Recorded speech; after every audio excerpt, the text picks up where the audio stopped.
Welcome to Falcon computer academy. मैं हूं केवल विजय और मैं आज आपको पढ़ाने जा रहा हूं रेफरेंसेस टैब की कमांड साइटेशंस एंड बिब्लियोग्राफी के बारे में कि इसका इस्तेमाल आपने किस तरह से करना है और कहां-कहां पर इसका हम यूज़ कर सकते हैं। सबसे पहले हम बात करेंगे कि साइटेशन होती क्या है।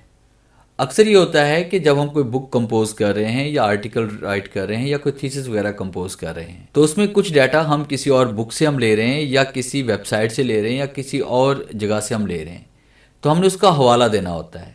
तो वही हम साइटेशन या बिब्लियोग्राफी में हम उसको ऐड करते हैं, उसकी मुकम्मल डिटेल कि ये जो आपने यहाँ पे डाटा ऐड किया हुआ है ये किस राइटर का लिखा हुआ है या किस वेबसाइट से लिया हुआ है, उस वेब पेज का नाम क्या है, कब पब्लिश हुआ था, ऑथर का नेम क्या है, ये कंप्लीट डिटेल आपने फ्राहम करनी होती है ताकि उसके ऊपर कोई कॉपीराइट वगैरह ना आए। तो इसके लिए हमने क्या करना है, सबसे पहले हम कोई भी डाटा यहाँ पे कॉपी करके पेस्ट करते हैं और उसमें मुकम्मल और प्रैक्टिकल करके हम देखते हैं कि किस तरह से हमने इंसर्ट साइटेशन कमांड का यूज़ करना है और बिब्लियोग्राफी का यूज़ करना है। मैं अपनी वेबसाइट्स को ओपन कर रहा हूँ, ये मेरी वेबसाइट्स है और इसी में मैं चला जाता हूँ यहाँ पे ऑफिस मैनेजमेंट। ऑफिस मैनेजमेंट के हवाले से ये एक मेरे पास पैराग्राफ है, इसी के हवाले से मैं यहाँ से ये डाटा कॉपी कर लेता हूँ। मेरा जो आर्टिकल है ऑफिस मैनेजमेंट के हवाले से है और यहाँ पे देखें कि मैंने ये डाटा वेबसाइट से लिया हुआ और ये अप्रैल 28 2021 को मैंने ये पब्लिश किया था। इसी डाटा को मैं यहाँ से कॉपी कर रहा हूँ। कॉपी करने के बाद मैं यहाँ से इसको ओपन करता हूँ और होम पे क्लिक करके मैं इसे कीप टेक्स्ट ओनली पे मैं क्लिक करूँगा तो मेरे पास ये डाटा यहाँ पे पेस्ट हो जाता है विदाउट लिंक। अब उसके बाद मैंने यहाँ पे सारी इन्फॉर्मेशन यहाँ पे दर्ज करनी है।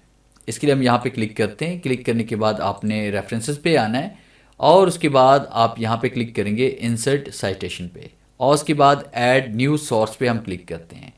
आपके सामने ये डायलॉग बॉक्स ओपन होगा तो यहाँ पे आपने ये सारी इन्फॉर्मेशन पुट करनी होती है।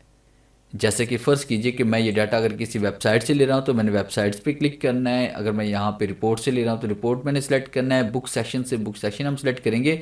तो फिलहाल वेबसाइट से हम डाटा ले रहे हैं और उसके बाद यहाँ पे हमने ऑथर नेम टाइप करना है। जैसे फ़र्ज़ कीजिए मैं ऑथर नेम अपना यहाँ पे टाइप कर लेता हूँ और उसके बाद यहाँ पे होम पेज आपने यहाँ पे होम पेज आपने यहाँ पे दर्ज करना है। तो इसके लिए हम क्या करते हैं, यहाँ पे इसमें आते हैं तो मेरा होम पेज जो है वो ये वाला है। इसको हम यहाँ से सिलेक्ट करते हैं, कॉपी करते हैं और उसके बाद वर्ड को ओपन करते हैं और यहाँ पे Ctrl+V पेस्ट कर लेते हैं इसको। अब उसके बाद यहाँ पे मैंने ईयर्स टाइप करना है, जैसे मैंने 2021 में इसको पब्लिश किया था और उसके बाद मंथ हम यहाँ से देख लेते हैं कि किस मंथ को ये हमने किया था।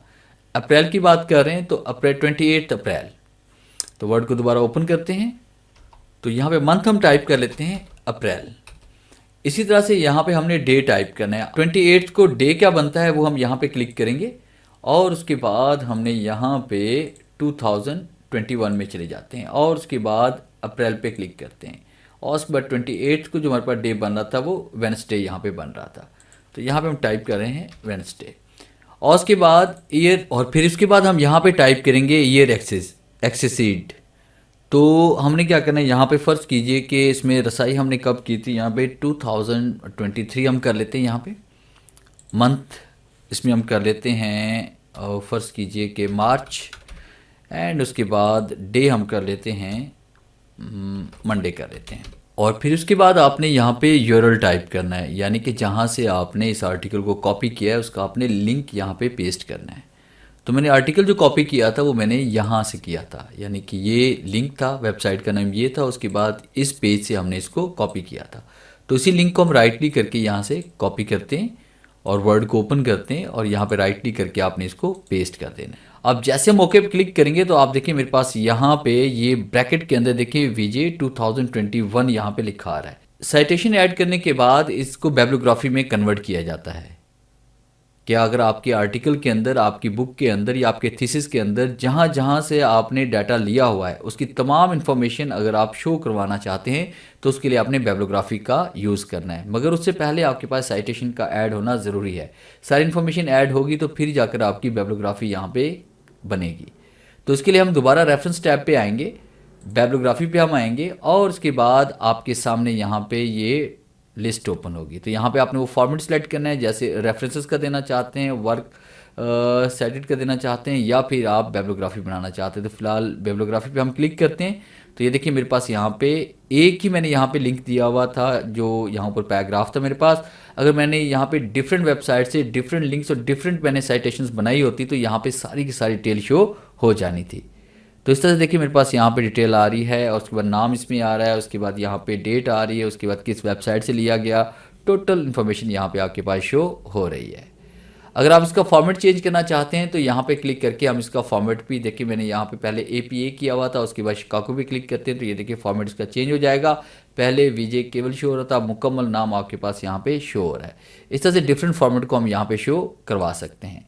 और उसके बाद इसको आप मैनेज करना चाहते हैं या इसको आप डिलीट करना चाहते हैं तो आपने मैनेज रिसोर्स पे क्लिक करेंगे। आपने जितने भी यहाँ पे लिस्टें बनाई होंगी वो आपके पास यहाँ पे शो होंगी, उनको सेलेक्ट करेंगे और उसके बाद अगर आप चाहें तो यहाँ से डिलीट भी कर सकते हैं और न्यू भी ऐड कर सकते हैं, उसको एडिट भी कर सकते हैं। तो ये था मेरा आज का लेक्चर जिसमें मैंने आपको पढ़ाया कि किस तरह से आपने साइटेशन को ऐड करना है और साइटेशन को ऐड करने के बाद बिब्लियोग्राफी में किस तरह से उसे शो करवाना है। उम्मीद है आज के इस लेक्चर में ज़रूर कुछ नया सीखने को मिला होगा। वीडियो अच्छी लगी है तो इसे लाइक कीजिए और अपने दोस्तों के साथ शेयर कीजिए। मिलते हैं हम नेक्स्ट लेक्चर में, तब तक के लिए गुड बाय।